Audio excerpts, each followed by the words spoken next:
Okay, well, welcome everybody. Today's webinar, we're going to do payroll implementation best practices.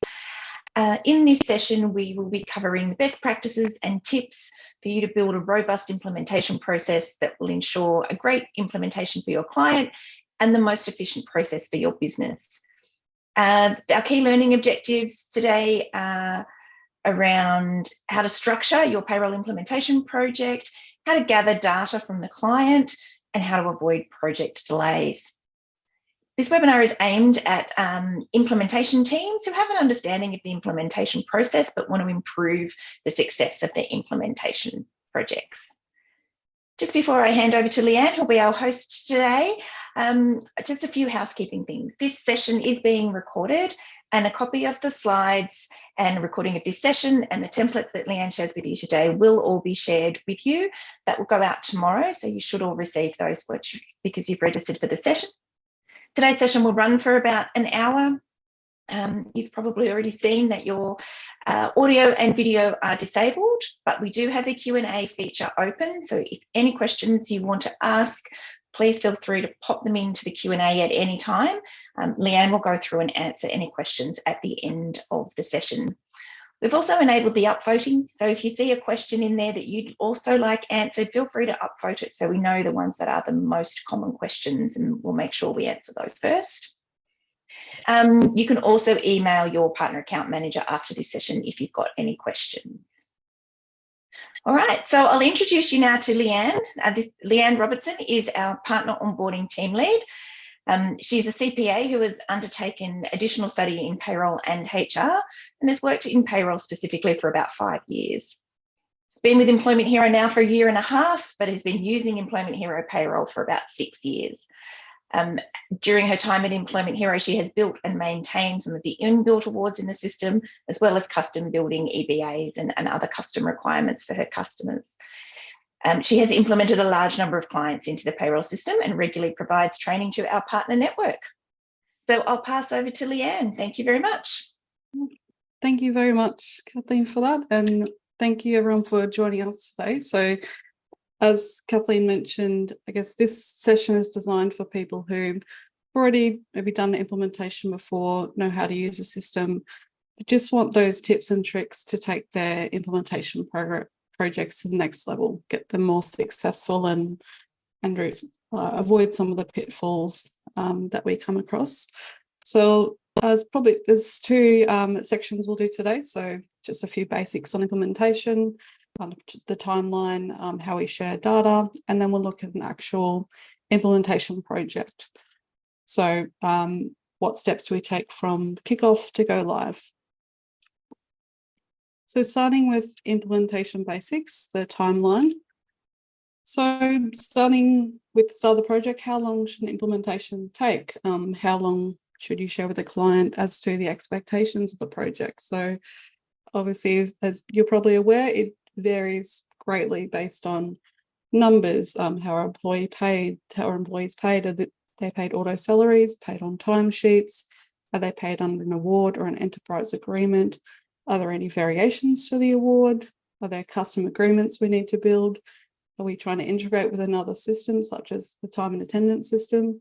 And also, is the client ready? Do they actually have they confirmed how they're going to pay people? Are they ready to communicate that to us so we can build their system? So with all those variations, there are some general timeframes that we can provide. So the quickest implementation is probably a minimum of 30 days. So that will be an implementation with mostly salary staff, maybe between 0 to 100 employees. And if they do have timesheet employees, they're employees that are paid a flat rate for all time work, so no real rules involved there. Adding a little bit of complexity for a 45-day timeline, so a little bit more employees, up to 200, can be a mix of salary and award-based staff. And that award is a simple award, pretty straightforward, and the client actually pays per the award conditions, so what is legislated. Moving on to a 60-day timeline, that's before implementations up to 400 employees.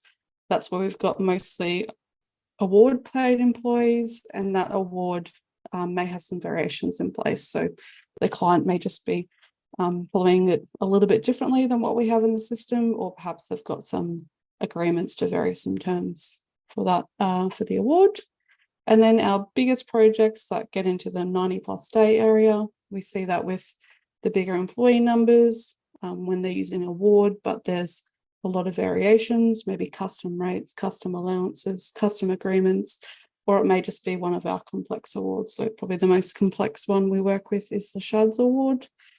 It could also be a project with an EBA build, and it could be one with a complex time and attendance integration. So I've seen that with programs such as Schedulo. They're quite difficult to build, and they can kind of take longer in our project when we add that factor in. So that's really how long the implementation should take. But obviously, if you've done a lot of implementations, we often see delays.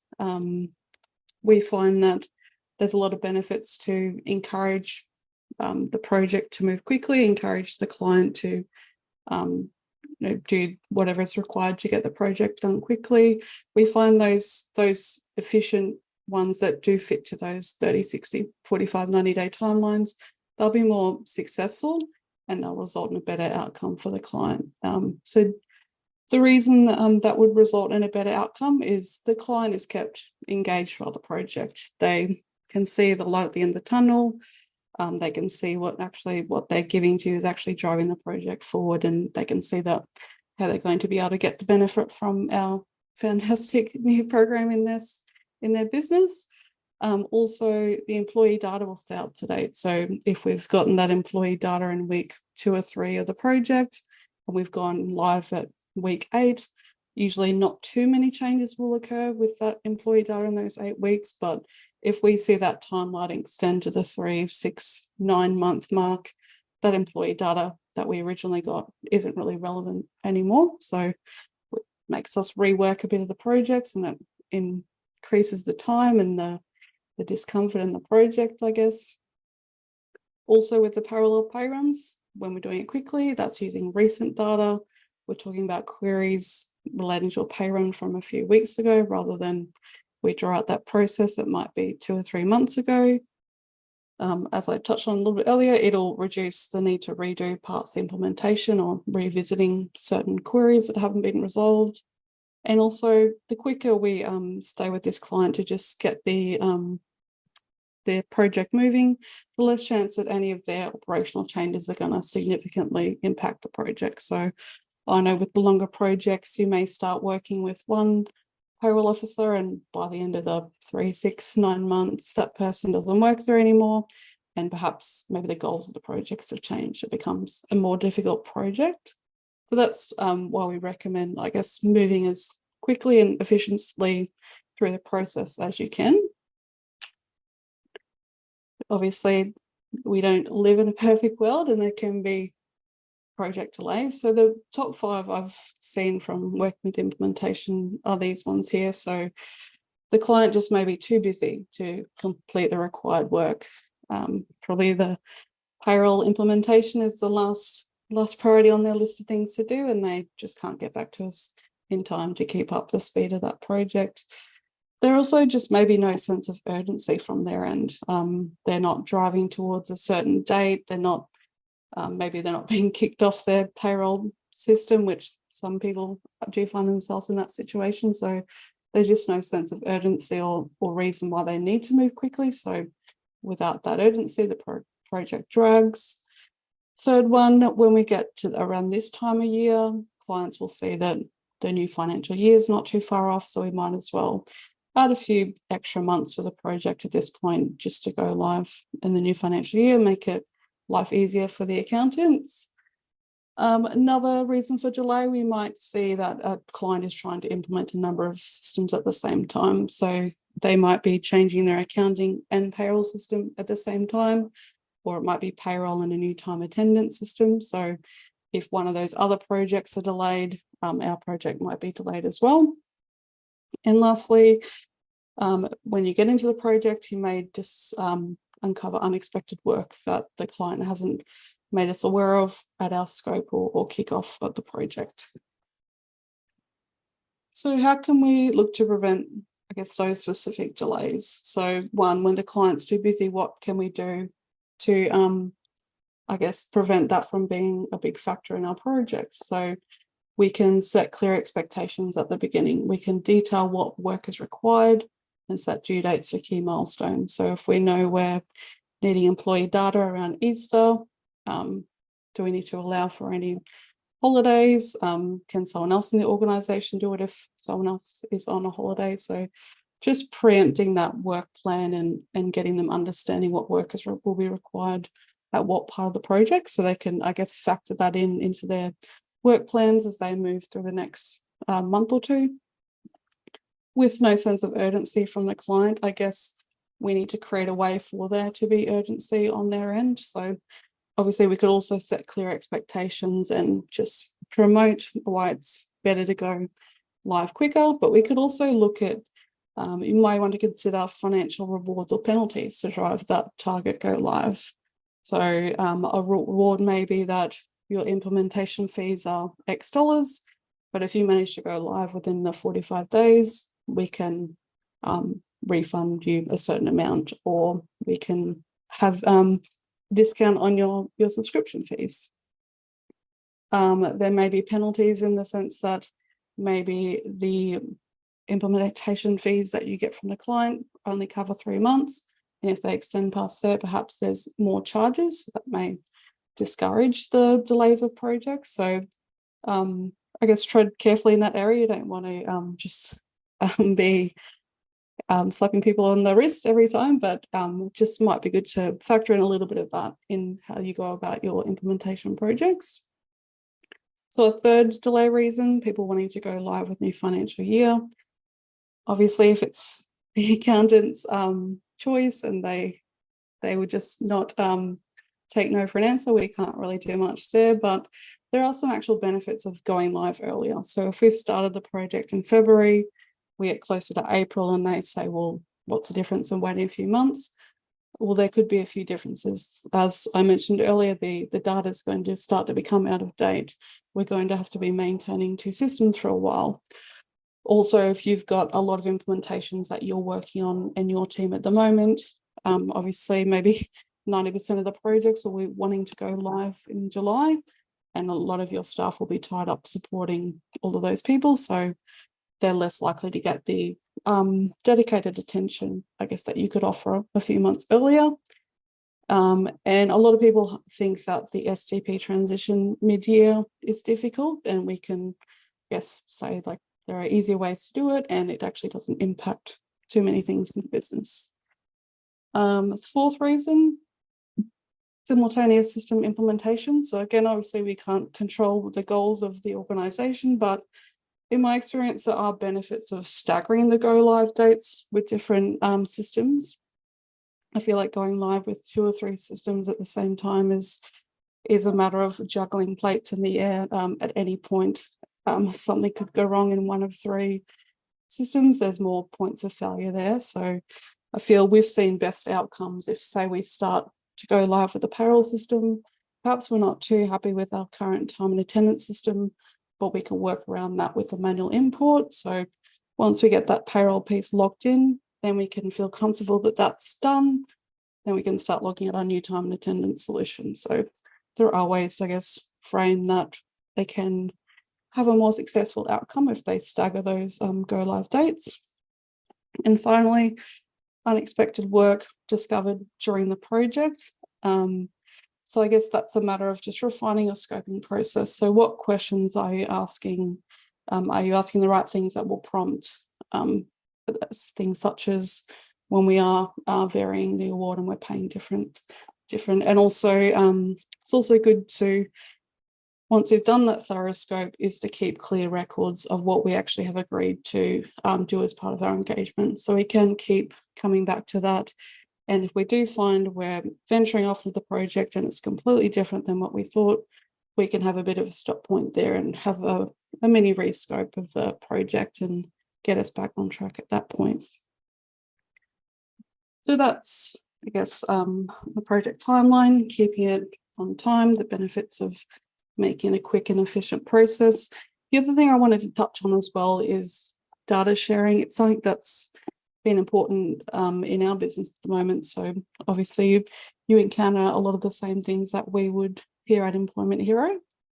So just looking at data sharing. So by its nature, payroll data is very sensitive. Mishandling of this data can have significant negative impacts, not only on your business and from a liability point of view, but for the employee. So they could have their sensitive data in the wrong hands. So I guess it's great to ensure that you have an internal policy and a rigorous process for obtaining that sensitive data from your client. So you want to avoid practices such as attaching business and employee data templates in email communication. It's not always a secure method of storing data. Also just referring to insensitive employee or business information within the text of the email. So that's what we recommend you avoid. But what we say that you should do is devise and utilize a secure platform to share confidential data. So what we actually do in my team for this is we actually use the payroll platform itself. So the document section in the system. So we provide a restricted user account to the client. So just at the start of the project, they don't get full access to the file, but they will have access to upload documents. And to keep that process really secure, we create an employee group called documents using a tag, which I've outlined there. And we assign documents to be viewed by people in the documents group.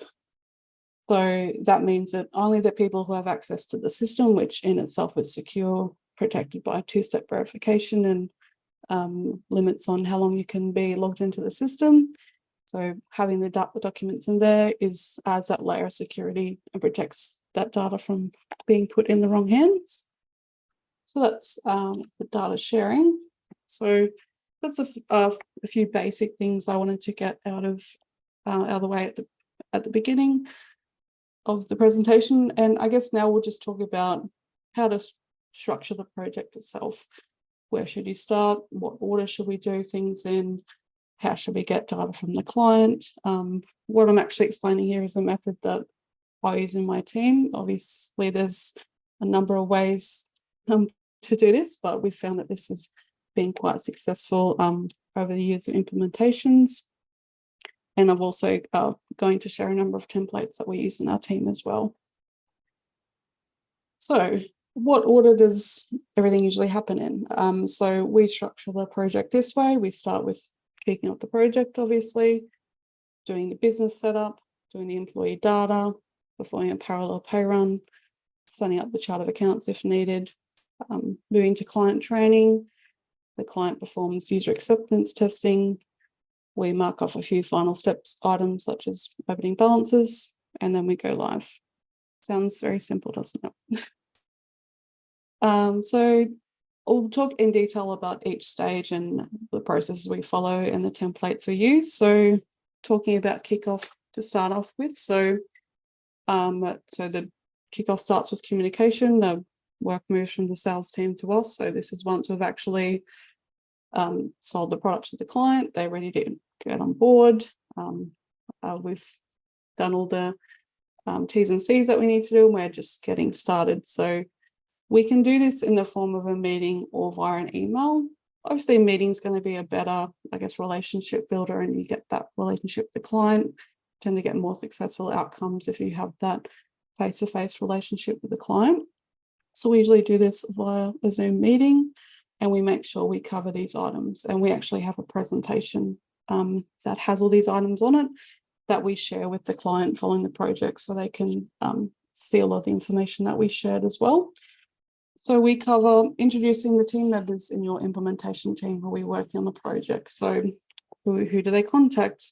If there's multiple people involved in the project, who's doing what? Is one the project manager, one's the payroll specialist, just to clear out the roles of the people involved in the projects. And we also talk about how we're going to communicate during the project. Who's your contact person for certain items? Is contact available by phone or email or both? Are we going to have regular scheduled meetings? Are we going to have ad hoc meetings only as needed? Just a quick note on meetings, I guess. that's not something we do in every project. Obviously, on your 30-day salary implementation, it's not quite a giant project that's going to need regular meetings to stay on track. So in our team, we gauge it based on the type of projects we're doing and where we see fit. We do regular weekly or fortnightly catch-ups. We find they help keep the project moving, whereas in the smaller projects, it may actually be something that adds time to the project unnecessarily. So we talk about that. And so we talk about the actual project timeline. Usually in my team, we've got an agreed go live date from the sales team already, but if that hasn't been done, we actually agree in that kickoff stage when the client does plan to go live. And from there, we're setting due dates for the key milestones. So we'll need you to complete template 1 by this date. We'll need employee data by that date. Here's when we anticipate training will occur. So just getting on the same page with those key dates. We also create a timeline, share that with the client and outline just the basic structure of the project. We get them familiar with what work is required in the project, especially from their point of view. This is a sneak peek at the template you'll be getting on week 3. This is where you'll be providing this type of data. So just so they're a bit more comfortable with what's ahead. We also outline support resources. So if we're making on-demand videos available to them or support articles, or if there's an email address that we want to use for support queries, we can outline that there as well. And finally, we give them a chance to ask any questions that they have about the project or about their particular setup in general. So as I mentioned, we do a Payroll implementation timeline. So actually, when we send these materials out tomorrow, we'll send this timeline out. So in that template, we've got 2 tabs. We've got a timeline tab and a detailed task list. So the timeline tab will list out those key project milestones and a recommended due date. It outlines who's responsible. So is this something the implementation team is doing or the client is going to do? And this is something that can be shared with the client. It's designed to be used for that purpose. And the second tab is a detailed task list for really the implementer of the project. So outlines every single thing you must do to go live. Helpful guide for the implementation team, and it's not really something that you'd be sharing with the client because it's a list of things that they're not doing, if that's the way the project's structured. So we've got that there. And just a little bit of an idea of what that template looks like.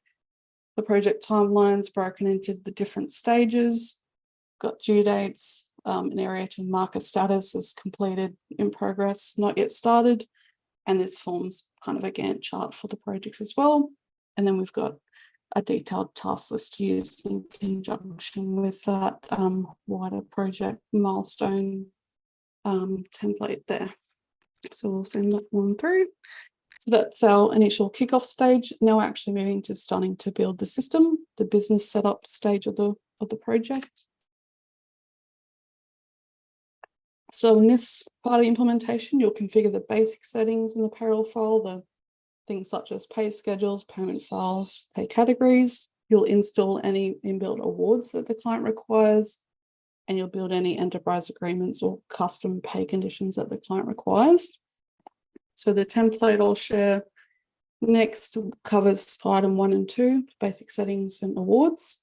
Item 3, if you need to build an EA or customize the system in any way, and you don't really have knowledge on how to do that, we did do a webinar earlier, a 2-part series that covers that. So if that's something you're struggling with in terms of knowledge or capability at this point in time, you can get in touch with the partner onboarding team for a copy of that as well, and we can send that through.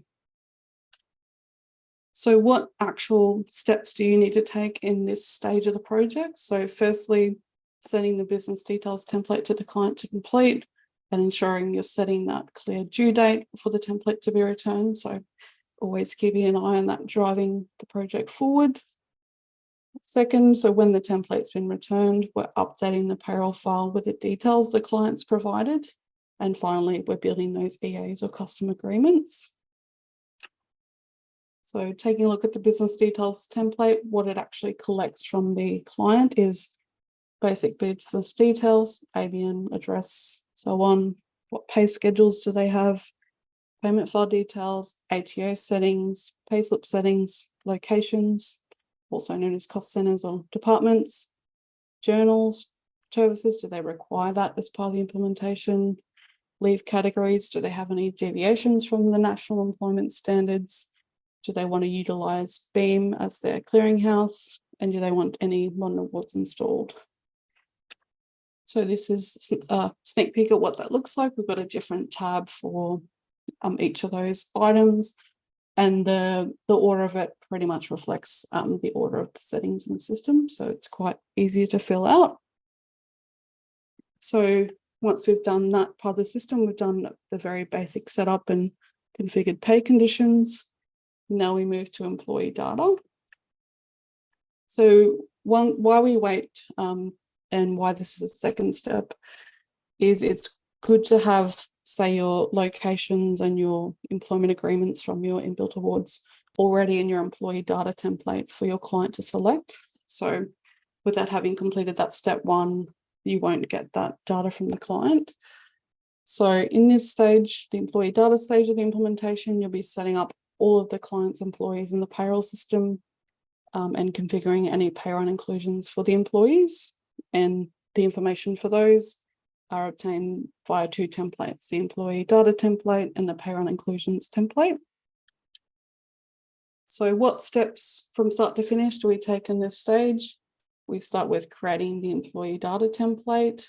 We send this template as well as the payroll inclusions template to the client. And when they've been returned, we import the employee data and configure the payroll inclusions. So we kind of avoid having a permanent employee data template in my team, obviously, so we can get the drop-down lists for locations and employment agreements. But what we have are just some parts of the template that we add to the export of the system. So what I'll share as well as the employee data instructions and a header template. So in order to take that and create your employee data template, I've listed some instructions there. So first in the client's file, we put in 3 test employees, and they are representative of the type of people they're going to be putting in. So say they have 3 awards, we put a test employee on each one of those awards. Once we've done that, we export the employee list from the system, and that becomes our employee data template. Then we're just adding a few elements from the template to this download. So in the instructions and the template, copying over the instructions tab, which I'll just skip to that. Got an instructions tab that explains the document as well. And then on the actual employee data page, we added a line above the header, and we replace the first 2 lines with these items. So the first row is a comment on more information about that field. So like, what is this field? What is it used for? Do you need it? You can use this field for, say, in this example, your ID from the previous payroll system. And I've also put some highlighting in there. So fields that are absolutely mandatory, some that may be mandatory in orange. So such as maybe employment agreement, it should be mandatory if you're using an inbuilt award, and then red for the optional ones. So we don't need a title for everyone, for example. And there are some ones that can be left blank, such as the employee ID, which is auto-generated by the system. And also on that information, the instructions tab, explain the tags. So as you may be aware, when you use an inbuilt award, there are a number of tags that need to be added to employees to automate award conditions or payments. So that contains a link to the support articles for each award, where the client can look at what tags may be required for each of the employees. So once we've downloaded that export from the system, added in those few extra items into that template, that forms our customized employee data template for this client. So we take that template along with the payroll inclusions template, which is just a standard template that doesn't require customization. It's where we get recurring payroll inclusion items from the client, such as additional earnings that need to be included in every pay run, super adjustments, tax adjustments, recurring deductions, recurring expense reimbursements, employer liabilities, and also we add qualifications in here as well. And that's a sneak peek at what that template looks like. So a different tab for each particular item with some examples to assist them with completing it as well. So once we get those two templates back from the client, we import the employee data and upload the parent inclusions into the system. So now at this stage of the implementation, we've done the setup, we've built any EAs and installed an award. We've got the employees ready. Now we're ready to start doing some testing. And we usually do that in the form of a parallel pay run. So in this stage, the implementation, we usually recreate some or all of the recent pay run or pay runs in the system in order to test what we've built. So the outcome of that is we're providing a list of variances or queries to the client that may result in updates that we may need to make in the system. There are a number of ways you can approach parallel pay run, and certainly this is different across Employment Hero itself, across my team's projects as well. It just depends on what's suitable for the project and what's really right for the team and what role the implementation team plays in that project. So there's 4 main ways you can go about this project. So the longest way and I guess most thorough process is to do a full parallel pay run. So you're taking a recent pay run, recreating every single pay and looking at why there's variances. So obviously that's most time-consuming process. We can do a similar process, but more condensed. So take a sample of a recent pay run. We usually do about 50, and we make sure that the group of people in that sample are representative of the types of people we have in the business. The third one is also something that can be done before a parallel or could be just the only testing that takes place, but it's what we call scenario testing. So we ask the client to provide some key timesheets that scenarios that occur in their business. So for example, maybe a sleepover block in the Shards Award, or shift worker who works afternoon or night shifts, or even a Monday to Friday employee with an allowance. And we recreate those scenarios in the system and we send the results to the client for them to review and approve that. Or finally, the last option, you can just have the client complete this testing phase of the project. That is an option, but I wouldn't always recommend it because the client likely to be new to the product, where they do see variances such as a variation in the way that they interpret the award to what's in our system. They may not have the knowledge or the confidence that early in the product to understand why the variances exist. So it may just result in an unhappy client and more of a slower project as well. So in order to determine what approach works for you, it's important to consider the goals of why we're actually doing this phase of the project, and also using that in conjunction to what type of project we're doing. So why are we actually doing the testing? First, we want to test the employee data. Is what we got from the client the correct pay rates? Are people's tax settings correctly? Is this SDSL debt calculating correctly? Do we seem to have the right award or agreement classifications, or do we have an issue with, say, day workers versus shift workers? We also want to test the pay category settings in the system. So do we have the same interpretation of penalty percentages? Do we have the same superannuation settings and PAYG applicable settings as well? We're also testing the client's interpretation of the award. We hear in most scoping calls that we pay exactly per the award, but I don't think I've really seen many people do that 100% correctly.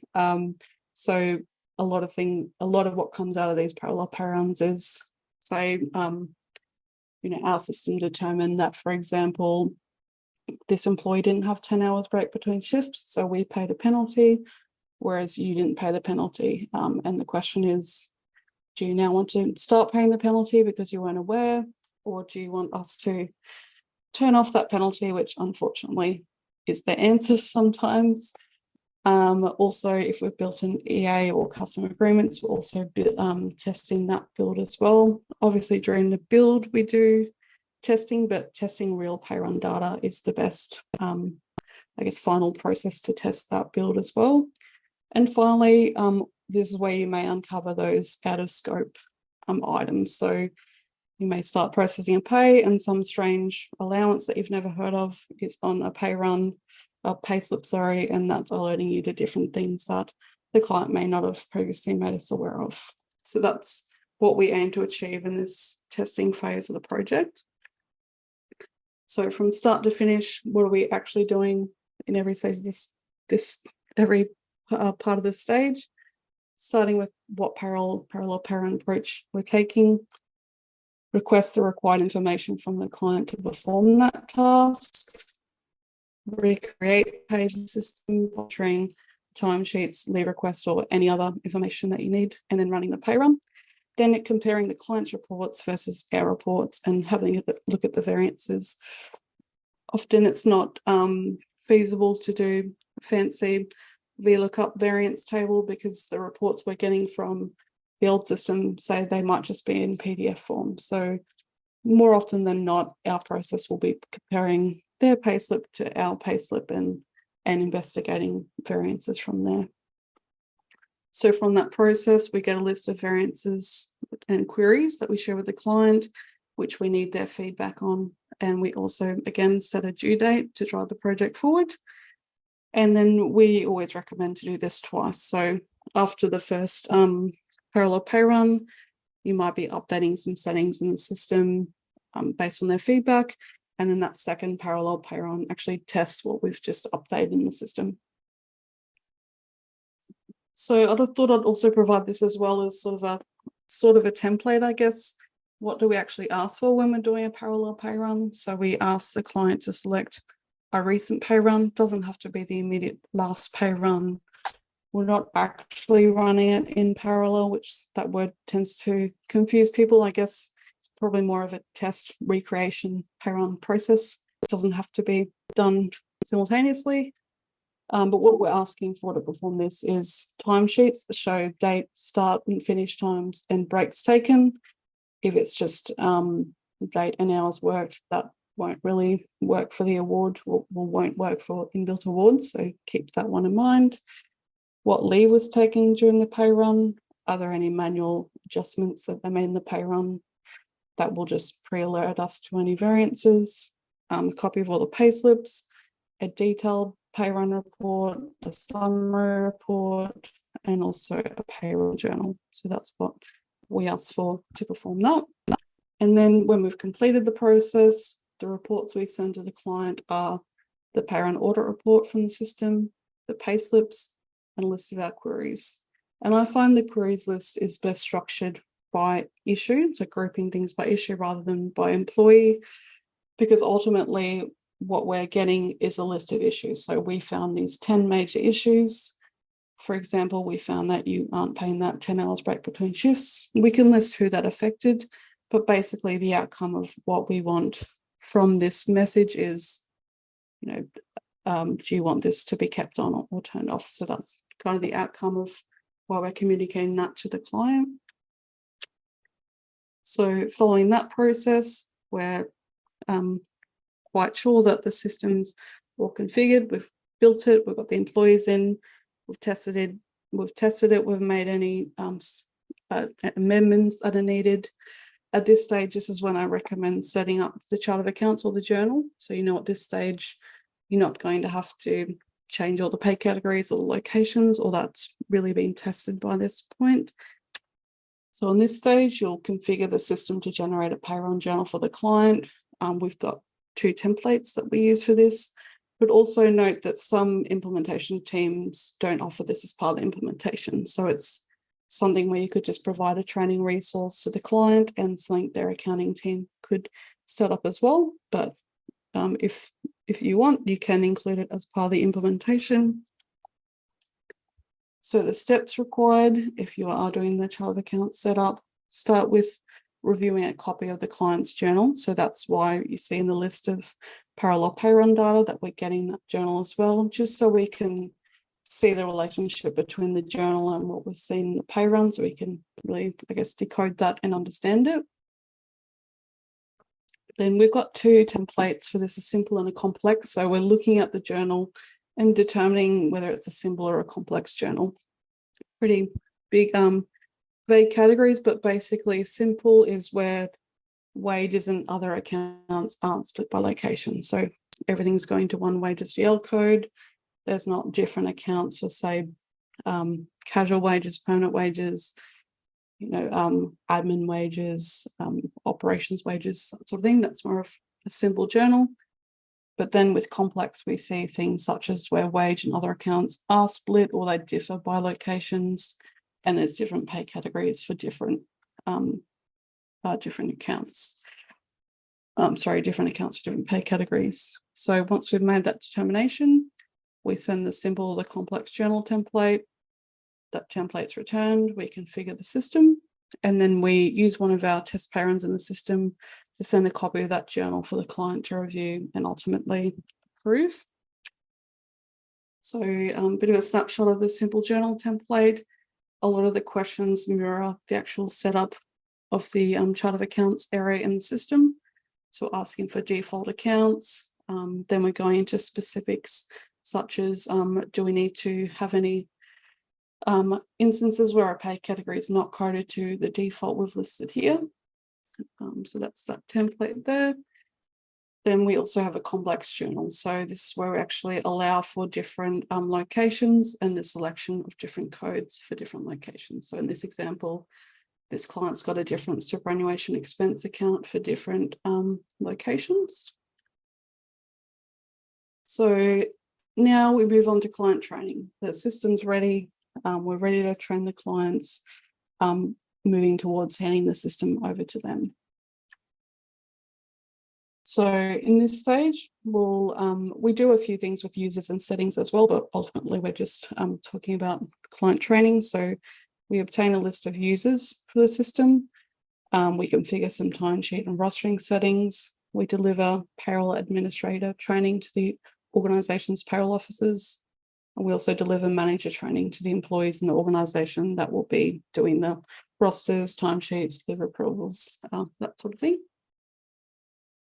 So what's every single step required in this stage? So firstly, once we've neared the end of that parallel pay run testing, we're looking to book in a time with the client for the training sessions, or if it's something that you're not going to be holding live, sharing the recordings or resources for the client to receive their training.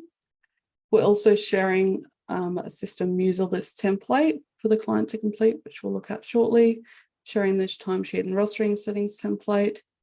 When we get that timesheet and rostering settings template, we're updating the system to reflect the answers on that spreadsheet. And finally, we're delivering those training sessions if we're doing it live. They're looking at the templates. So the user list, it provides a list of everyone who needs access to the system and what permissions they require. And the timesheet and rostering settings reflects 4 different settings areas in the system and indicates different settings required there. So this is a snapshot of the system user list. We have indications for yes and no as to which features are required, a list and link to all the reports to nominate if any of those users need reports, and then our timesheets and rostering settings templates. So what rostering settings do we want? Do we want timesheet rounding and so on? So that covers those, I guess, final time and attendance kind of questions. And to talk more in detail about what's covered in the training, so payroll administrator training designed for the employees who will have full access to the system. So usually we find the payroll officer, the finance or HR manager, or other high-level employees will need to come to this session. It covers system settings, timesheets, leave, expense requests, pay conditions, pay runs, and reports. It's usually, we find it's best delivered 4 hours of training over 2 sessions. We also then do manager training, so designed for the employees who will have restricted access to the system and will be performing timesheet, leave, expense approval, rostering tasks. Usually the employee managers will attend, as well as the people who came to our payroll administrator training, just so they're across it as well. And we cover the manager portal, employee portal, the mobile app, and the ClockMeIn app if they're using that as well. And that usually takes place in 1 to 2 hours, depending on if they're using rostering. We deliver that in one session. So once we've now set up the system, we've trained the client, now we want them to start doing some user acceptance testing in the system, just to get their sign off and also to make sure that their training has been effective. So in this stage, we instruct the client to, one, complete a test pay run. It's really up to them, like how detailed or small they do this in. They could do a sample as well. They could recreate a whole pay run, but ultimately we want them to do that test pay run process so they're actually understanding how the system works and seeing it do the calculations, so they're a bit more confident on that first pay run day. We get them to download an ABA file and test the upload to the bank, just so we don't have that scary moment on the go live date where no one can get paid for some reason. We also want them to update the employee data with any changes that have occurred since we got the initial data. So that completes that task, but also gives them a bit of practice in changing employee data profiles, employee profiles, and understanding how that works.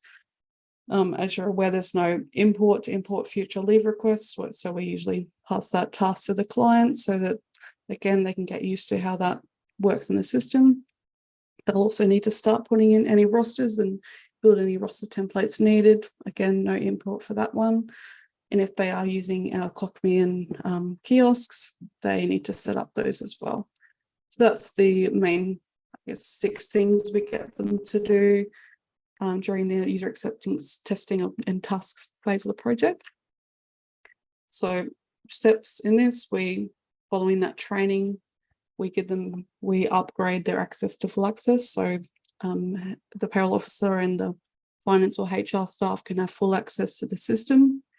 And then we communicate the testing and the tasks that we require the client to perform. And again, communicate that due date for completion. Often we find a lot of clients get stuck in this testing phase and just need that little push. The longer they stay there, the more the employee data gets out of date. So we keep a close eye on the client at this stage and jump in for help wherever needed. So now we're close to the end. We're starting to look at final steps.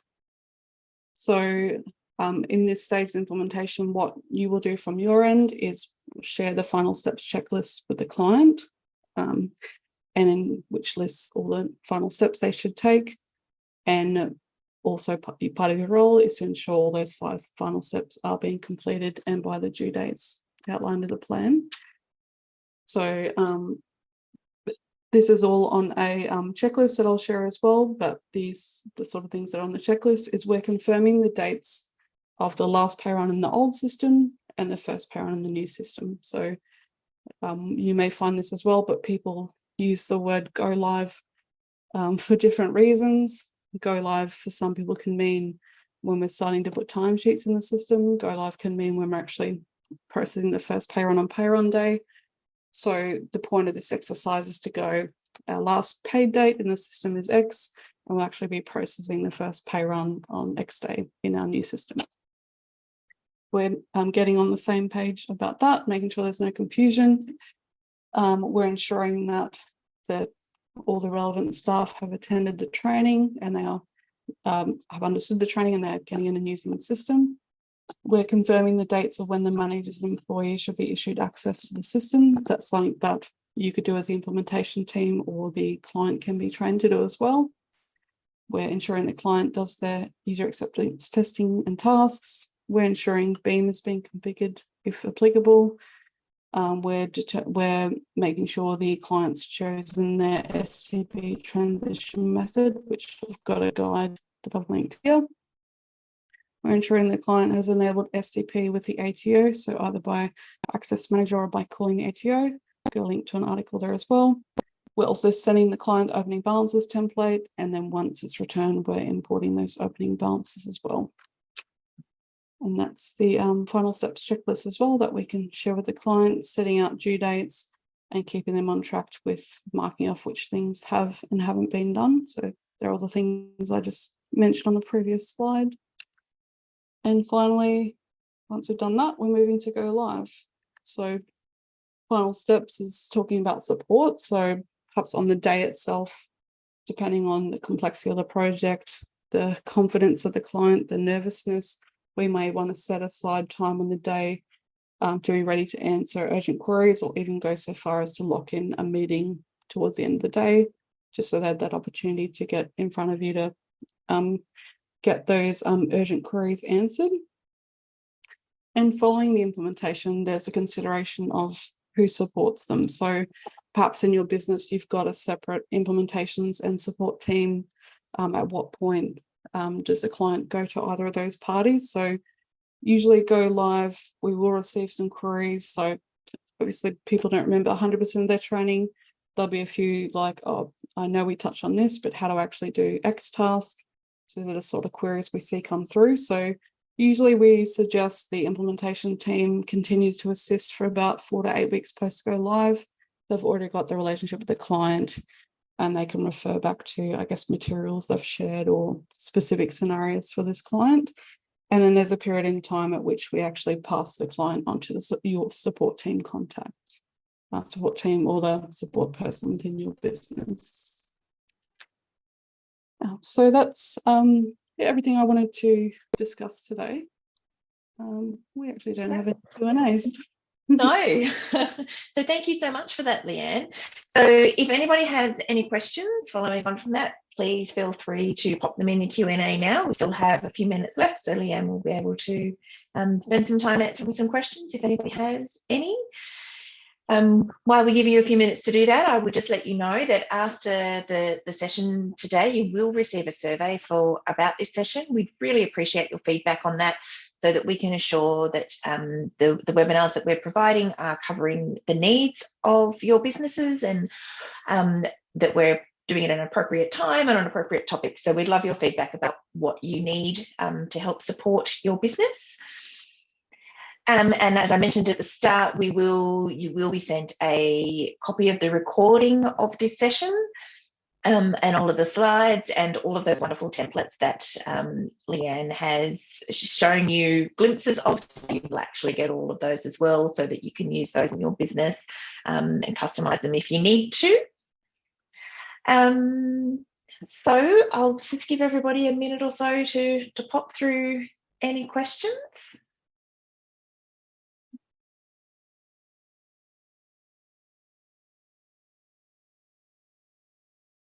Also, if any other questions pop up as well, my team's available on partner onboarding at employmenthero.com. So maybe you don't have any questions now, but yeah, especially when we send the templates through, maybe have any questions about that. I'm always happy to provide some answers there where needed. Okay. Well, it looks like we don't have any questions, so we might end it there. Leanne and I can stay on for a couple more minutes just in case anybody's in the middle of typing a question and hasn't quite sent it yet. But otherwise, thank you very much for attending today, and thank you so much to Leanne for sharing all of that really valuable information with everybody today. Really appreciate it, guys. Thanks. Thank you. Bye.